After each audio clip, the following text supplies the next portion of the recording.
जय हिंद प्यारे बच्चों, सुप्रभात सभी को। प्यारे बच्चों, बीएड प्रथम सेमेस्टर के सभी विद्यार्थियों के लिए ईपीसी 1 जिसके अंतर्गत मनोवैज्ञानिक कुछ परीक्षण हैं, जिनमें व्यक्तित्व परीक्षण, बुद्धि परीक्षण, समायोजन परीक्षण, रुचि परीक्षण, अभिवृत्ति एवं मानसिक थकान, ये कुल 6 परीक्षण दिए गए हैं, जिनमें से आप लोगों को 2 परीक्षणों पर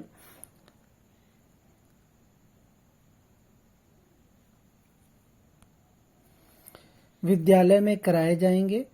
और जो विद्यालय में 2 परीक्षण मुख्यतः रूप से कराए जाते हैं, आप देखे होंगे या करने हैं कह सकते हैं, तो उसमें एक व्यक्तित्व का परीक्षण और दूसरा बुद्धि परीक्षण।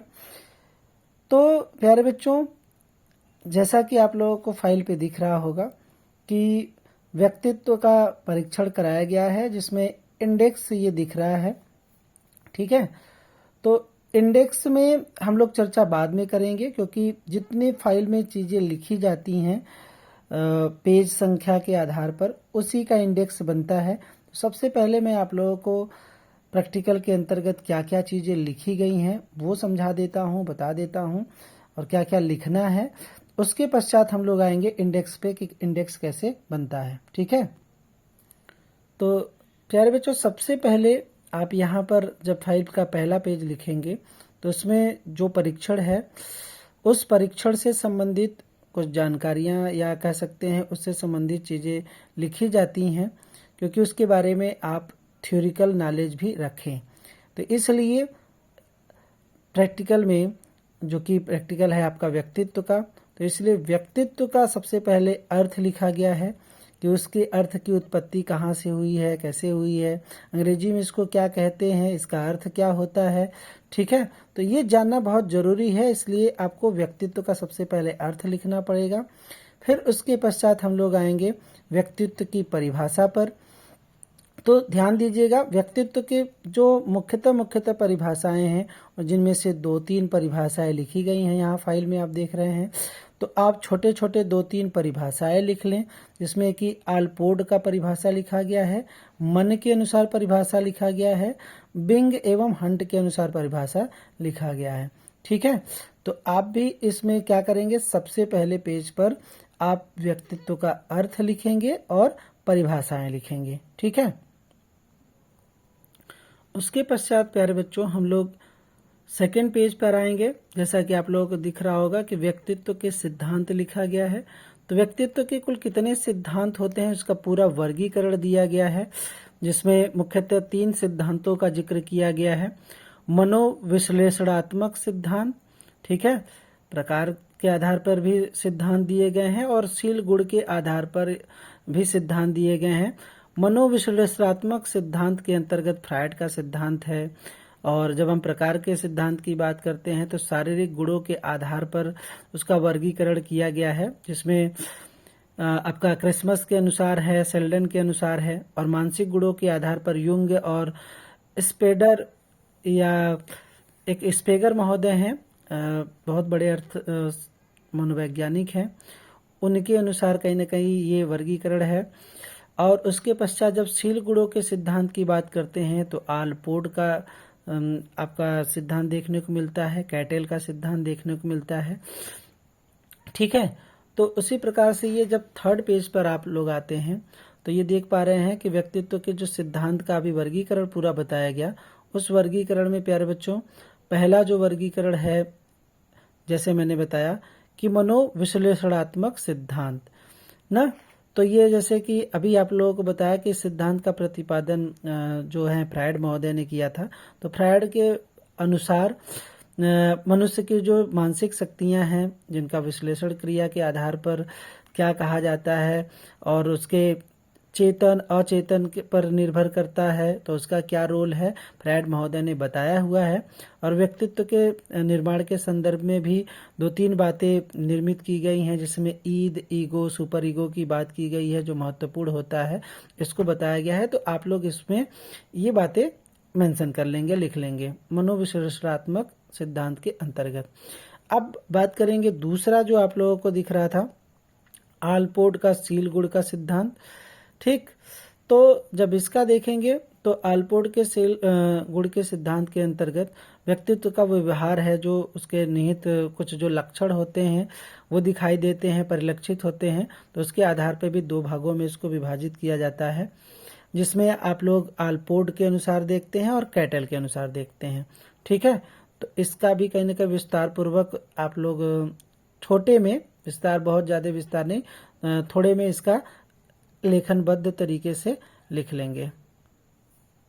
जैसे ये है ना सामान्य सील गुण और व्यक्तिगत सील गुण, तो कैटल का जो सील गुण का सिद्धांत है वो आप लिख लेंगे। फिर उसके बाद मुरे के मांग का सिद्धांत है, ये भी आप लोग देख लीजिए ध्यान से। इसको भी बहुत ज़्यादा आप ध्यान रखिएगा कि आप बहुत ज़्यादा नहीं लिखेंगे, आप संक्षिप्त में लिखने का प्रयास करेंगे, जिससे कि यहाँ से जो प्रश्न साक्षात्कार के रूप में वाइवा में पूछे जाते हैं तो आप वहाँ से कुछ बता सके। इसलिए वर्गीकरण जो है उसमें थोड़ी बातें आप मेंशन कर सकते हैं।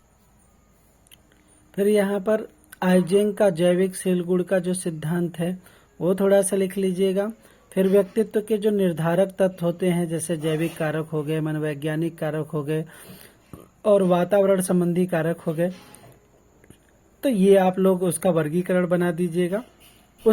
उसके पश्चात देखिए व्यक्तित्व की प्रकृति क्या होता है, उसका नेचर क्या होता है, आप लोग 6-7 पॉइंट में उसके प्रकृति से परिचित करा दीजिएगा व्यक्तित्व के।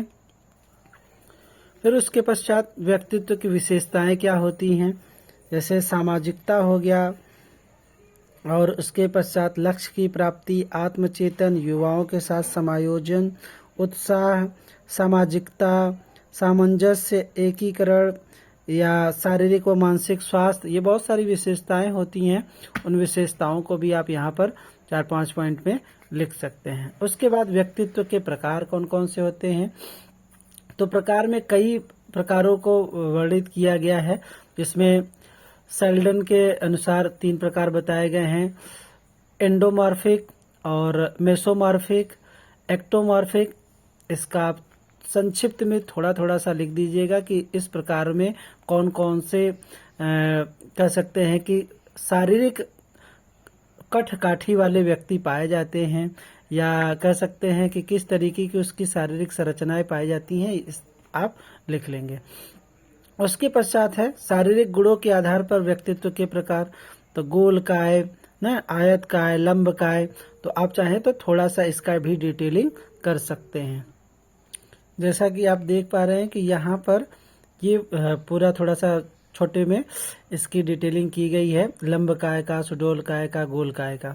ठीक है, तो आप इसको यहाँ से थोड़ी थोड़ी, बहुत ज़्यादा नहीं लिखना है, थोड़ा थोड़ा आप इसका डिटेलिंग, क्योंकि यहाँ से पूछ लिया जाता है प्रश्न, लंब काय बालक कैसे होते हैं, सुडौल काय बालक कैसे हैं, गोल काय बालक कैसे होते हैं, किसके अनुसार है, तो ये आप बता सके, इसलिए थोड़ी सी डिटेलिंग यहाँ पर होनी चाहिए।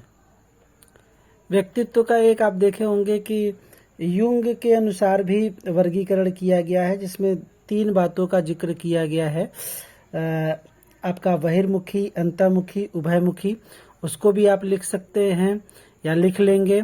और उसके साथ साथ जैसे एक आपको वर्गीकरण दिख रहा है आइजेंक का वर्गीकरण ना, क्योंकि आइजेंक का वर्गीकरण इसलिए बोल रहे हैं क्योंकि ये जो व्यक्तित्व का परीक्षण है वो आइजेंक का ही परीक्षण है, जिसमें मुख्यतः ये 4 चीजों का वर्णन किया गया है, तो आइजेंक का भी वर्गीकरण आप लिख लेंगे। ठीक है, अब जिसमें आइजेंक के वर्गीकरण में मनोविक्षिप्तता आता है, मनोविक्षुब्धता आता है, झूठ का आता है और बहिर्मुखी का आता है। जो अभी युंग के अनुसार हमने बहिर्मुखी की चर्चा की, तो ये भी कहीं न कहीं आइजेंक के वर्गीकरण में आ जाता है। तो इसका जो भी दिया गया है वो थोड़ा थोड़ा डिटेलिंग आप यहाँ से कर लेंगे। ठीक है, जैसा कि मैं आप लोगों को दिखा पा रहा हूँ, इसमें आप लोग थोड़े थोड़े में लिख लीजिएगा। ठीक है, युंग का आप जरूर लिख लीजिएगा, क्योंकि युंग का जो वर्गीकरण है वो काफी महत्वपूर्ण है। बहिर्मुखी, अंतर्मुखी और उभयमुखी, ये 3 हैं, आपको लिखने हैं। जैसा कि अभी मैं चर्चा कर रहा था, यहाँ पर आप देख पा रहे हैं कि आइजेंक व्यक्तित्व प्रश्नावली, EPQ ये प्रश्नावली है। प्रश्नावली के अंतर्गत आप देखिए कि इस तरीके का है ये, और इसमें इस तरीके के क्वेश्चन निर्मित किए गए हैं। ठीक है, ये पूरे क्वेश्चन हैं। यहाँ पे देख लीजिए, ये हाँ नहीं में इसका उत्तर देना है, और कुल 107 प्रश्न इसमें दिए गए हैं। इसको ध्यान से देख लीजिएगा, कुल 107 प्रश्न दिए गए हैं। ठीक, ये है जिसमें ये लगाया गया है। अब यहाँ से आपका प्रारंभ होता है जो आइजेंक द्वारा, क्योंकि आइजेंक का व्यक्तित्व प्रश्नावली द्वारा मनोवैज्ञानिक परीक्षणों का प्रशासन एवं प्रतिवेदन का प्रस्तुतिकरण। अब यहाँ पर हम लोग लेंगे कि समस्या क्या है।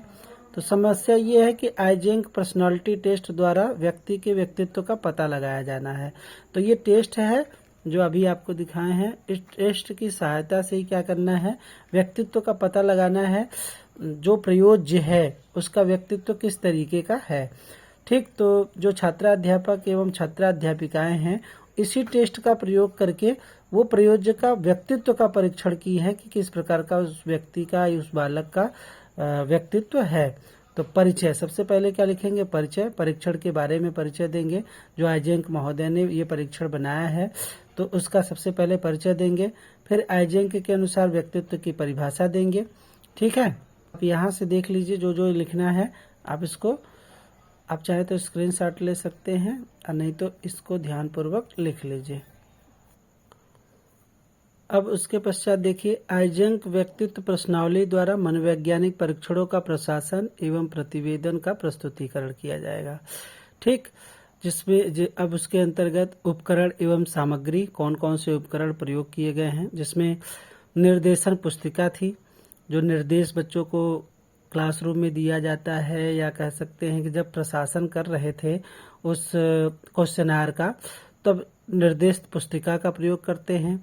घड़ी, जितने समय के लिए आप क्वेश्चनार देते हैं तो घड़ी भी आप बच्चों के सामने रखते हैं कि देखो बेटा इतने 20 मिनट का 30 मिनट का ये परीक्षण है, तो इसी समय में ही करना है, तो घड़ी की आवश्यकता पड़ेगी।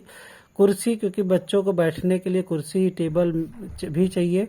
और पेन, क्योंकि पेन और पेंसिल की भी सहायता से वो लिखेंगे। उसके बाद प्रयोज्य का परिचय दिया गया है कि प्रयोज्य कौन है। प्रयोज्य का नाम दिया है, आयु दिया है, लिंग दिया है, शिक्षा दिया है, दिनांक दिया गया है। ठीक है, ये है। फिर परीक्षण का परिचय। तो परीक्षण का निर्माण जो आइजेंक ने किया था उसमें कुल कितने प्रश्न हैं, उस पर कितना प्रशासन किया गया है। ठीक, तो कुल 80 प्रश्नों का संलग्न था और 4 श्रेणी में विभाजन किया गया है। टोटल तो जो था 107 प्रश्न थे ना, लेकिन आइजेंक ने जिसमें प्रश्नों को संकलन के लिए दिया हुआ था उसमें 80 प्रश्न थे, जिनमें 4 श्रेणी में विभाजित किया गया है। तो पहले सीरियल नंबर, तो 1 2 3 4 है। ठीक, उसके बाद क्षेत्र, कौन कौन से क्षेत्र है, तो 4 क्षेत्र हैं जो श्रेणी है कह सकते हैं। फिर उसके बाद कथन, कितने कितने क्वेश्चन वहां से लिए गए हैं। तो मनोविक्षुब्धता से 17 क्वेश्चन है, बहिर्मुखी से 19 क्वेश्चन है, मनोविक्षुब्धता से 25 क्वेश्चन है, और झूठ, लाई से 19 क्वेश्चन है। ठीक है, तो कुल 80 क्वेश्चन आप लोगों को निर्मित किए गए हैं आइजेंक के परीक्षण में। उसके पश्चात देखिए, EPQ की परीक्षण की समय जो सीमा है वो 20 मिनट दिया गया है। इसमें कथन के 2 विकल्प दिए गए हैं। परीक्षण में कुल 107 कथन है। जैसे मैंने कहा कि 107 कथन है, लेकिन मूलतः जो है वो 4 क्षेत्रों से है, तो 80 क्वेश्चन उसमें थे। 107 में से 80 क्वेश्चन पे कहीं ना कहीं आपकी सहमति असहमति को एकत्र किया गया है। ठीक है, आप सब 107 पे ही टिक मारे होंगे, लेकिन इसमें जो काम की चीजें हैं वो 80 ही लिया गया है। निर्देश देखिए, सबसे पहले उसी पुस्तिका में ही निर्देश दिया गया था, जो छात्राध्यापक एवं छात्राध्यापिका जो प्रयोज्य को निर्देश देता है कि देखिए भाई कुछ प्रश्न दिए गए हैं और उन्हें आप ध्यानपूर्वक पढ़ेंगे और प्रत्येक प्रश्न के दिए गए आगे हाँ या नहीं में क्या करेंगे, आप सहमति व्यक्त करेंगे। ठीक है, तो उसी तरीके का आप क्या करना है वहां पे, तो ये सारी चीजें आप निर्देश के रूप में लिख देंगे, जो निर्देश यहाँ पे लिखा गया है। परीक्षण की विधि क्या है, विधि देखिए गलत लिखा हुआ है, तो ये ध्यान रखिएगा, छोटी की मात्रा रहेगी यहाँ पर कि विधि क्या है। तो प्रयोज्य द्वारा एपीक्यू परीक्षण में प्राप्त जो दिए गए प्रश्न है उसका उत्तर हाँ या नहीं में लिखने के लिए पश्चात परीक्षणकर्ता द्वारा क्या किया जाएगा, मूल्यांकन किया जाएगा। अब मूल्यांकन करते समय बच्चों को बताया जाएगा कि जो प्रश्न पे आप सहमति व्यक्त किए हैं, तो यस के अगर क्वेश्चन होंगे तो उस पर 1 नंबर दिया जाएगा, ठीक है। तो इस तरीके का नहीं के जो प्रश्न है उस पे भी अगर आप 1 नंबर दिया जाएगा। ये पूरा डिटेलिंग कहीं ना कहीं वहां पे लिखा गया है परीक्षण की विधि के अंतर्गत। फिर इसी प्रकार से जब ये हम मूल्यांकन करते हैं तो देखेंगे परिणाम तालिका देखने को मिलता है। तो वही जो परिणाम तालिका कहाँ कहाँ से है तो उसी को शॉर्ट फॉर्म में लिखा गया है, ठीक है। साइकोटिसिज्म को पी से है और एक्स्ट्रावर्जन है, न्यूरोटिसिज्म है, लाई है। तो यहाँ इसको सभी सांकेतिक चिन्हों के रूप में लिखा गया है। अब कितने अंक प्राप्त हुए हैं ये लिखा गया है। तो साइकोटिसिज्म से 1 अंक प्राप्त हुआ है, एक्स्ट्रावर्जन से आपका 15 नंबर है, न्यूरोटिसिज्म से 18 नंबर है और लाई से 6 नंबर पाया गया है। अब ये देखिए मीन और स्टैंडर्ड डेविएशन के स्कोर लिखे गए हैं स्केल के अनुसार, जो मैनुअल में दिया रहता है। फीमेल का अलग लिखा रहता है और मेल का अलग लिखा रहता है। तो प्यारे बच्चों ये ध्यान रखिएगा कि जब ये अंक तालिका आप अपने से नहीं लिख सकते हैं, क्योंकि जो परीक्षण कराया है छात्राध्यापक एवं छात्राध्यापिका ने, तो सभी का स्कोरिंग कराया है।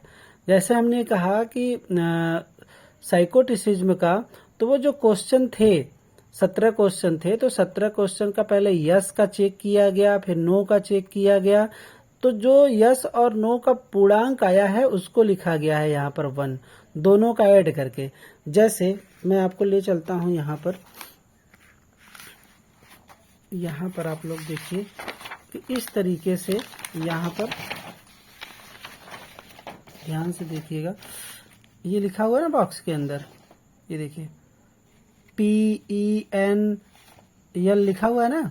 तो यहाँ पे देखिए, तो इस तरीके से स्कोरिंग किया गया है। यहाँ पे देख पा रहे हैं कि यहाँ पे तो 1 लिखा गया है। सबका अलग अलग कोडिंग है ना, सबका अलग अलग कोडिंग दिख रहा है। एक सर्कल किया गया है, एक छोटा आप देख रहे होंगे कि कोष्टक लगाया गया है, एक आप देख पा रहे हैं कि बड़ा वाला कोष्टक लगाया गया है ना। तो ये एक सिंपल 1 लिखा गया है। तो 4 प्रकार की कोडिंग भी यहाँ पे दिख रही है यस और नो के लिए।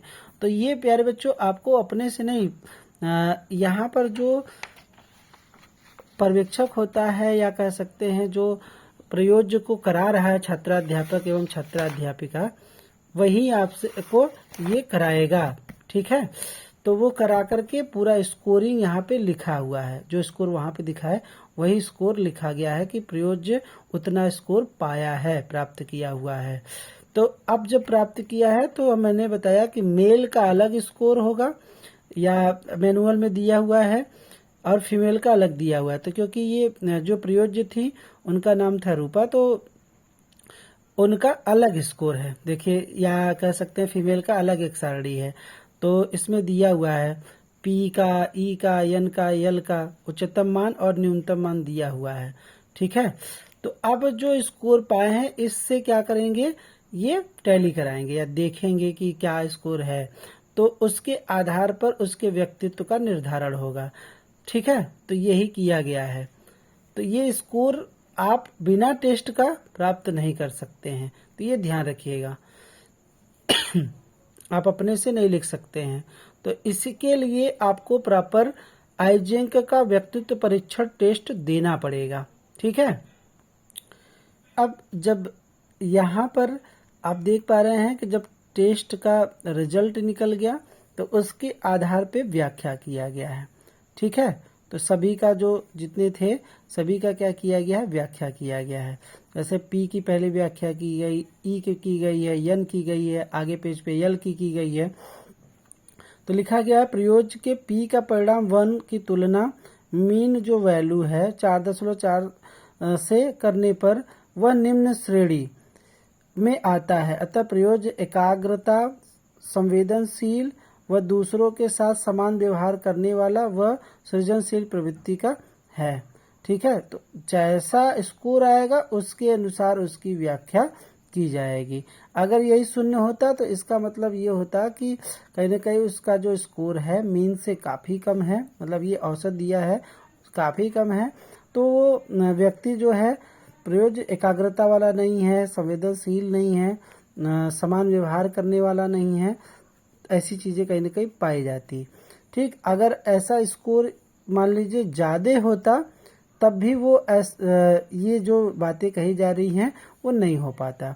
बहिर्मुखी, मान लीजिए इनका जो स्कोर है प्रयोज्य का जो परिणाम है वो 15 की तुलना में आप देख रहे होंगे कि श्रेणी में कितना आ रहा है 12, जो मीन वैल्यू है, मीन वैल्यू 12 है, लेकिन ये क्या है इनका जो स्कोर आया है वो 15 आया है, तो उच्च श्रेणी में आता है। तो प्रयोज्य जो सामाजिक हंसमुख है और कह सकते हैं क्योंकि अधिक बोलने वाला है, जिसको हम लोग बातूनी बोलते हैं, और वो बहिर्मुखी प्रवृत्ति का है। ठीक, तो इस तरीके से आप रिजल्ट भी लिखेंगे। अगर औसत से ज़्यादा है, औसत है तो मतलब ठीक ठाक बोलता है, लेकिन औसत से जब ज़्यादा स्कोर है इसका मतलब वो बातूनी किस्म का है, बहिर्मुखी है। अगर यही औसत से काफ़ी कम आता तो वो अंतर्मुखी हो जाता। तो उसकी भी व्याख्या हम लोग करते हैं कि 12 से बहुत कम है तो वो क्या है, औसत से अगर कोई व्यक्ति कम बोलता हो तो उसको क्या बोलेंगे, अंतर्मुखी बोलेंगे। ठीक, वही बात है मनोविक्षिप्तता की व्याख्या में। तो देखिए मनोविक्षिप्तता का जो परिणाम 18 आया है, लेकिन इसका औसत क्या है 12 ही है, मीन का जो वैल्यू है 12 कुछ है। उससे करने पर ये उच्च श्रेणी में आता है। तो अतः प्रयोज्य सांवेगिक नियंत्रण नहीं होगा, इनमें इच्छा शक्ति कमजोर होगी। ठीक है, क्योंकि ये अपने संवेगों पर नियंत्रण नहीं हो पाता है बच्चे की, तो मनोविक्षिप्त है, गाली गलौज जल्दी कर लेता है, जल्दी जल्दी वो क्या, जैसे आप देखेंगे कुछ लोग ऐसे होते हैं ना जो अगर थोड़ा सा उनको हंसी मजाक किया जाए तो बहुत ही उत्तेजित हो जाते हैं, जिससे कि वो दूसरे उनके संवेगों पर नियंत्रण नहीं रह जाता है, गाली करने लगते हैं, मार करने के लिए उतारू हो जाते हैं। तो इस तरीके का व्यक्तित्व है। तो व्यक्तियों के सुझाव की स्वीकार कर लेना चाहिए। आत्मशक्ति में कमी होती है, अतः प्रयोज्य द्वारा प्रायः अपनी इच्छा शक्ति का दमन किया जाएगा। तो इस तरीके का मतलब यहाँ पे व्याख्या आप लिखेंगे कि अगर प्रयोज्य का बहुत ज़्यादा है, ठीक है, तो इसका मतलब ये है कि वो बच्चा बहुत उग्र होने वाला है। ठीक, तो अब इसके पश्चात देखिए लाई जो झूठ बोलने का है उसका होगा। ये देखिए, तो प्रयोज्य का यल का जो परीक्षण है वो 6 है, तुलना में मीन का क्या है वो है आपका 12। 12 से यह पता चलता है कि यह सामान्य श्रेणी का है। अगर मान लीजिए अगर ये क्या हो जाता है 12 से अधिक हो जाता ना, तो इसका मतलब झूठ बोलने वाला व्यक्ति होता। ठीक है, तो अगर ये बहुत कम है तो इसका मतलब कह सकते हैं कि झूठ कम बोलते हैं। ठीक, तो मीन कितना है 12 है इसका। अगर मीन से लगभग कम या समान है या उससे कम है तो कम झूठ बोलने वाला है व्यक्ति। अगर 12 से ज़्यादा होगा तो औसत से ज़्यादा झूठ बोलने वाला होगा, जिसको हम लोग कहते हैं आंखों में आंखें डाल के झूठ बोल लेता है। तो ऐसी प्रवृत्ति का बालक या बालिका है। तो निष्कर्ष निकालेंगे लिख करके, ये आपका समाप्त हो जाता है। तो प्यारे बच्चों, इस तरीके से आप लोगों को व्यक्तित्व परीक्षण लिखना है फाइल पर। ठीक है, आई होप आप लोगों को समझ में आ गया होगा कि आप लोगों को व्यक्तित्व परीक्षण किस तरीके से करना है और किस तरीके से लेखन कार्य करना है। ठीक है।